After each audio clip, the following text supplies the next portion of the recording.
नमः शिवाय नमो नमः। ओम श्री शिव महाप्राणाय नमो नमः। ओम अथ द्वाविंशोऽध्यायः। देह की उत्पत्ति का वर्णन सुनिए।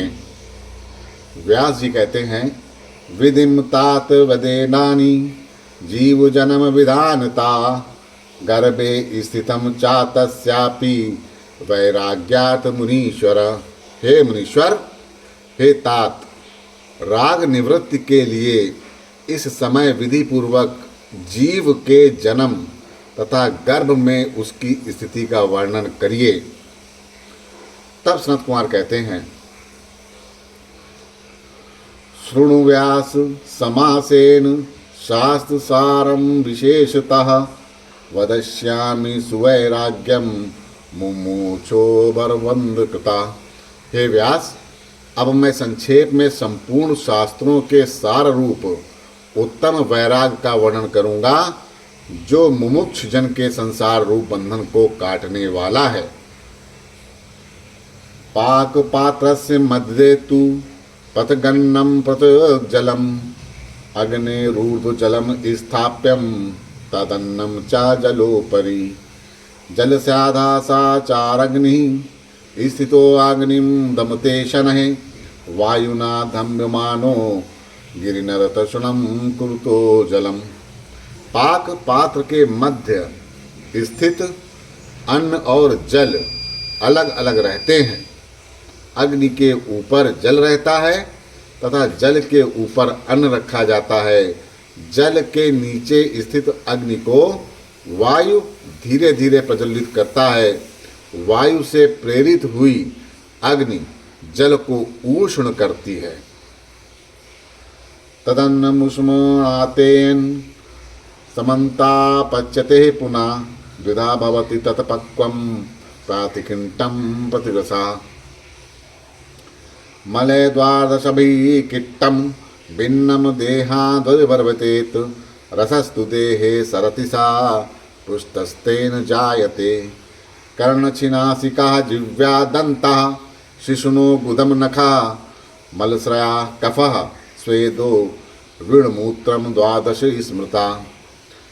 गर्म हुए जल से उस अन्न का भली भांति परिपाक होता है। पका हुआ अन्न खा लेने पर दो भागों में विभक्त हो जाता है। किट अलग और रस अलग हो जाता है। वह किट 12 मलों के रूप में बंटकर शरीर से बाहर निकलता है और रस देह में फैलता है। वह देह उससे पुष्ट होता है।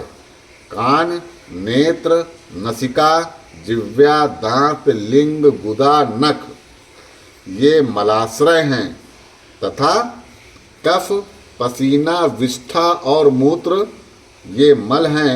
सभी मिलाकर 12 कहे गए हैं। हतपदे प्रतिपदाश्चु सर्वांगया समन्तता गेया रस प्रवाहिस्त प्रकारं ब्रुवे मुने तासाम मुखेषु तव सूक्ष्मं प्राणाः स्थापते रसं रसेन तेन नाडिस्थः प्राणं पूरते पुनः। हृदय कमल में चारों ओर से समस्त नाड़ियां बंधी हुई हैं। उन्हें रसवाहिनियां जानना चाहिए। हे मुने, मैं उनकी संचरण विधि कहता हूँ। प्राणवायु उन नाड़ियों के मुखों में उस सूक्ष्म रस को स्थापित करता है और इसके बाद प्राण रस से उन नाड़ियों को संतप्त करता है।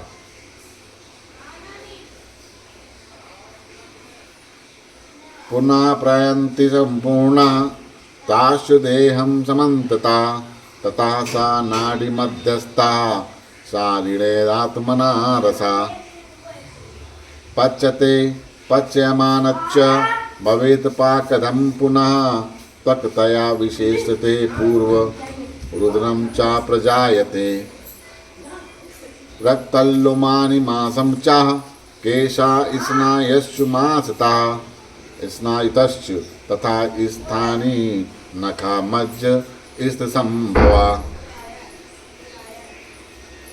मज्जा कारण वैकल्यम शुक्रम ही प्रसवात्मकम इति द्वाधनस्य परिणामा प्राकीर्तता। प्राणवायु से सम्मिलित हो सभी नाड़ियाँ उस रस को सारे शरीर में फैला देती हैं। इस प्रकार नाड़ियों के बीच में प्रवाहित हुआ वह रस अपने शरीर द्वारा पकाया जाता है। इसके पाक हो जाने पर पुनः वह दो भागों में बढ़ जाता है। सबसे पहले उससे त्वचा बनती है जो शरीर को वेष्टिक करती है। बाद में रक्त बनता है। रक्त से लोम और मांस बनते हैं। मांस से केश और स्नायु बनते हैं। स्नायु से अस्थियां और अस्थियों से नख एवं मज्जा बनते हैं। मज्जा से प्रसव का कारण स्वरूप शुक्र बनता है। अन्न का यह 12 प्रकार का परिणाम कहा गया है।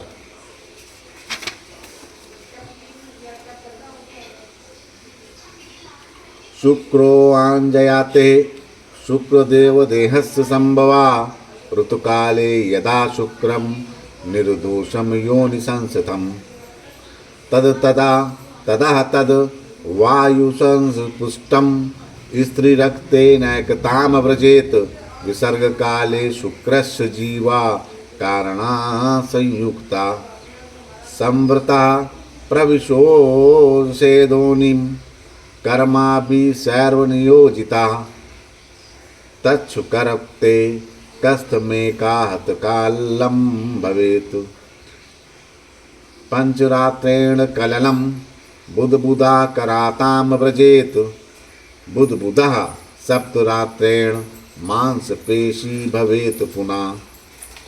अन्न से शुक्र बनता है और शुक्र से दिव्य देह की उत्पत्ति होती है।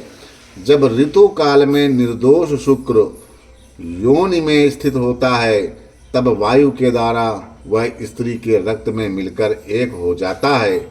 जब शुक्र शरीर से स्खलित होकर स्त्री की योनि में प्रविष्ट होता है तब उसी समय कारण देह से संयुक्त होकर जीव अपने कर्मवश निगूढ़ रूप से स्त्री योनि में प्रविष्ट हो जाता है।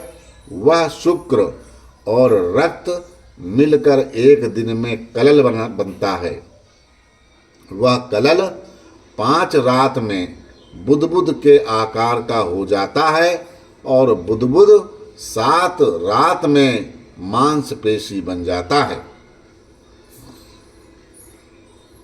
ग्रीवा शिरश्च स्कंधौ चापृष्ठवंश स्थतोदरम पाणिपादम तथा पार्श्वे कटिगात्रम तथैव च द्विमासभ्यं तरेणैव क्रमशः संभवेदहि त्रिभिमासै प्रजायन्ते सर्वेहांगकुरसद्दया।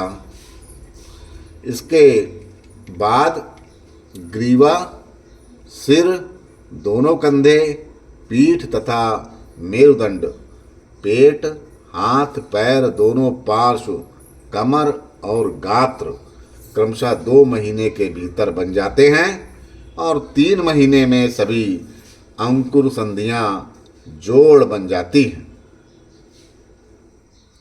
मासै ऋतुभृलंगम प्रजन्ते यथाक्रमं मुखम नासा चाकणो चामासै पंचभिरेवुचा दंत पंक्ति स्थितः गुहा जायन्ते चा नखा पुनः कर्णयोस्तु भवेत् छिद्रम षण्मासाभ्यंतरेण तु। 4 महीने में क्रमानुसार उंगलियां बन जाती हैं। 5 महीने में मुख, नासिका तथा कान उत्पन्न हो जाते हैं।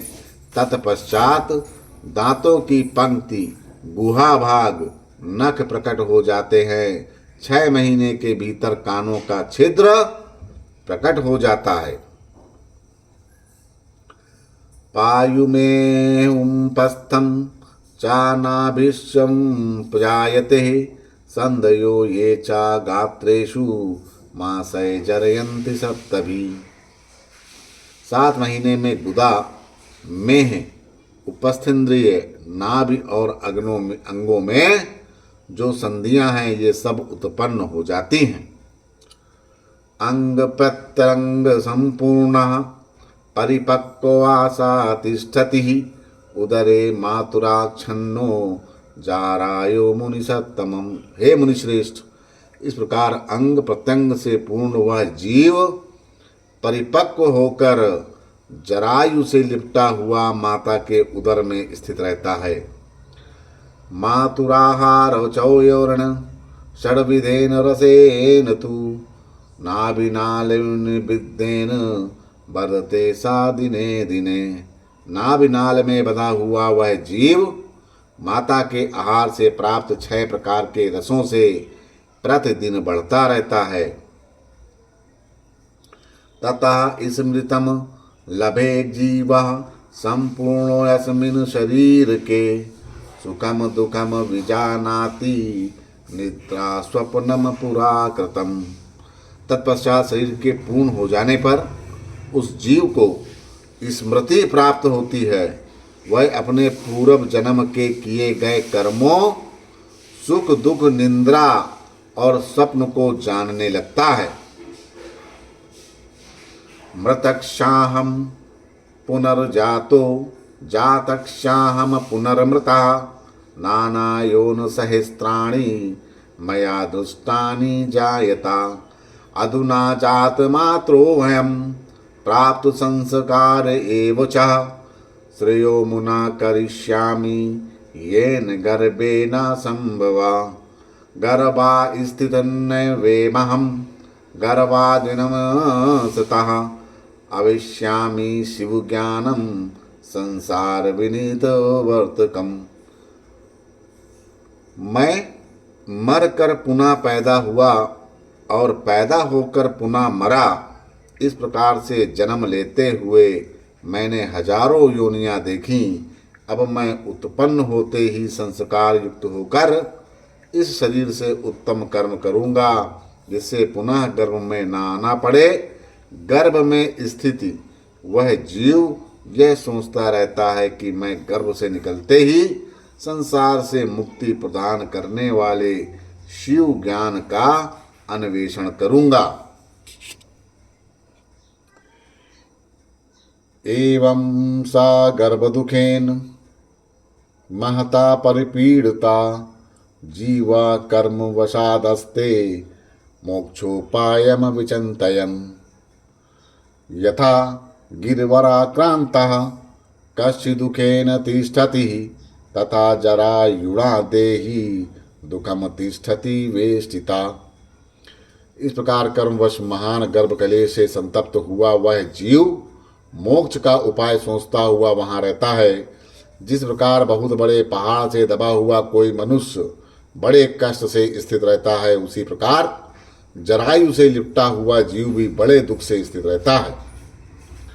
पतिता सागरे यद्दुःखमास्ते समाकुला गर्भोदकेन सितांगान सर्वदा कुलत स्तदा। जैसे सागर में गिरा हुआ मनुष्य व्याकुल होता है, उसी प्रकार गर्भ जल से सिक्त अंगों वाला जीव भी सर्वदा व्याकुल रहता है। लोकुम्बे तथा यथा नयस्तः पच्यते कशिद गिना गर्भकुंभे तथा क्षिप्ता पाच्यते जठिरागिना। जिस प्रकार लोहे की बटोलियों में रखा गया कोई पदार्थ अग्नि से पकाया जाता है, उसी प्रकार गर्भकुंभ में स्थित जीव भी जठराग्नि से पकाया जाता है। सूची विरग्नि वर्णाभिनिभिन्नस्य निरन्तरं यहुक्कं जायते तस्य तत्र संसतस्य चाधिकम् गर्भावासात् परमदुःखं कष्टं नैवास्ति कुत्रतिः देहि नाम दुःख बहुलं सुघोरमति संकटम। आग में लाल की गई सुइयों से निरंतर बिंधे हुए प्राणी को जो कष्ट होता है, उससे भी अधिक कष्ट वहां पर गर्भाशय में स्थित उस जीव को सदा प्राप्त होता रहता है। शरीरधारियों के लिए गर्भावास से बड़ा उद्विग्न करने वाला कष्ट अनियंत्र नहीं होता, यह दुख महाघोर तथा बहुत बड़ा संकट देने वाला होता है। इत्येत सम्मुख दुखम पापी नाम परिकीर्तितम केवलम धर्म बुद्धि न सप्तमा संभर्भो सदा। मैंने यहाँ केवल पापियों के अतिरिक्त दुख का वर्णन किया। धर्मात्माओं का जन्म तो 7 ही मास में हो जाता है। गर्भत सुदुर्लभम दुखम योनियंत्र निपीडनात् भवेत पापानात्मनाम व्यासम नाहि धर्म युतात्मनाम। इच्छुवत पीडया मानस्य यंत्रणैव समन्ततः शिरसा ताडया मानस्य पाप मुद्रकेण च। हे व्यास, गर्भ से निकलते समय योनि यंत्र से निपीड़न के कारण महान दुख केवल पापियों को होता है, धर्मात्माओं को नहीं होता।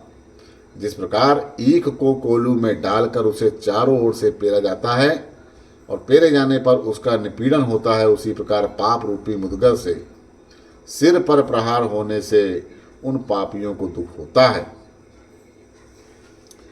यंत्रेण पीड़िता यद्रिन्नी सारः सुतशिलाक्षणात् तथा शरीरम निसारम योनि यंत्र निपीडनात्। जिस प्रकार कोल्लू में पेरे जाने पर तिल क्षण भर में निसार हो जाते हैं, उसी प्रकार जन्म काल में योनि यंत्र से निपीड़ित होने के कारण शरीर से भी अशक्त हो जाता है। अस्थिपाद तुला स्तब्धम स्नायुबंधेन यंत्रितम रक्त मांस मृदलिप्तम विणमूत्र द्रव्य भाजनम केशरोमनं कच्छन्नम रोगयतरम मातुरम वदनैक महाद्वारम गावाक्षाष्टकभूषितम ओषुद्वाय कपाटम च तथा जिव्यागलावितम भोगतुष्टशनातुरम मूढ़म रागद्वेषवशागुणम।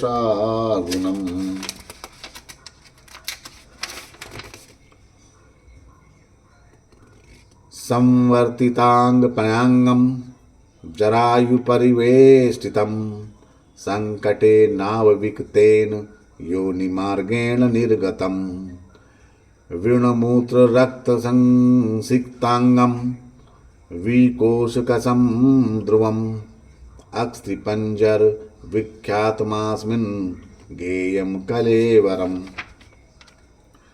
इसमें इस शरीर रूपी भवन को स्नायु बंधन से यांत्रित अस्थिपाद रूप तुला स्तंभ के समान रक्त मांस रूपी मिट्टी से लिप्त विष्ठा मूत्र रूपी द्रव्य का पात्र केश रोम नखों से ढका हुआ रोगों का घर आकुर स्वरूप मुख रूपी महाद्वार वाला 8 छिद्र रूपी गवाक्षों से शोभित 2 ओंठ रूपी कपाट वाला जीव रूपी अर्गला से युक्त भोग तृष्णा से आतुर अज्ञानमय राग द्वेष की वशुभूति देश के वशीभूति रहने वाला अंग प्रत्यंगों से करवट लेता हुआ जरायु से परिवेष्टित बड़े संकीर्ण योनि मार्ग से निर्गित विष्ठा मूत्र रक्त से सिक्त अंगों वाला विकोशिका से उत्पन्न और अस्थि पंजर से युक्त जानना चाहिए।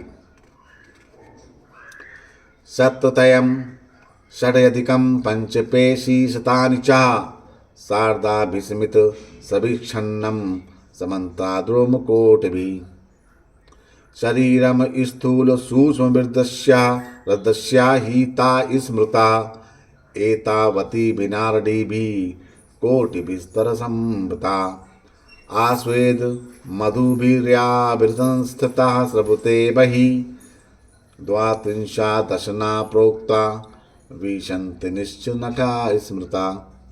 इसमें 365 पेशियां हैं। यह सभी ओर से 3.5 करोड़ रोमों में ढका हुआ यह शरीर इतने ही करोड़ सूक्ष्म तथा स्थूल नाड़ियों से चारों ओर व्याप्त है। वे नाड़ियां दृश्य तथा अदृश्य कही गई हैं।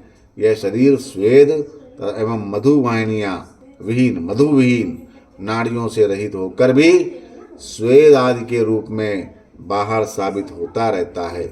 इस शरीर में 32 दांत बनाए गए हैं और 20 नख कहे गए हैं। पितस्य कुंडव गेयम कफ इस्तयात डकम स्मृतम वसायश्च पलम विशंत दर्भ कपिलस्य च पंचार्ज तु तुला गेया पलानि दश मेधसा फलत्रयम महारक्तम मज्जायाश्च चतुर्गुणम शुक्रो वर्धकुंडवो गेयम त्वादिजनम देहं बलम मासस्य चैकपिंडेन फलसहस्रमुच्यते रक्तम फलशतम गेयम वीणमूत्रम यत प्रमाणतः अचलयश्च चतवाशतारो मुनिसत्तमम। इसमें पित्त का भाग एक कुंडव यानी एक पाव भर जानना चाहिए। कफ का भाग एक आढ़क यानी कि 4 सेर कहा जाता है। चर्बी का भाग 20 पल और कपिल का भाग उसका आधा है। 5.5 पल तुला, मेदा का भाग 10 पल जानना चाहिए। इस शरीर में 3 पल महारक्त होता है और मज्जा इसकी चौगुनी होती है। इसमें आधा कुडव वीर समझना चाहिए। वहीं शरीरधारियों का उत्पत्ति बीज तथा बल है। मांस का परिमाण 1000 पल कहा जाता है।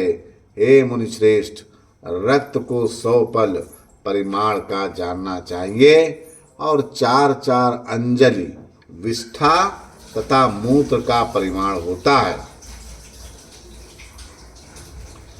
इति देह ग्रह ओतिन्नतास्यानि त्यामात्मनः अविशुद्धम विशुद्धस्य कर्म बंधन दुर्निर्मतम। इस प्रकार विशुद्ध नित्य आत्मा का यह अनित्य एवं अपवित्र शरीर रूपी घर कर्म बंधन से विनिर्मित होता है। इति श्री शिव महापुराणे पंचमयां मास संहितायां देहोत्पत्ति वर्णनम नाम 12वां। इस प्रकार श्री शिव महापुराण के अंतर्गत 5वीं उमा संहिता में देह उत्पत्ति का वर्णन नामक 22वां अध्याय पूर्ण हुआ। बोलो श्री शंकर भगवान की जय।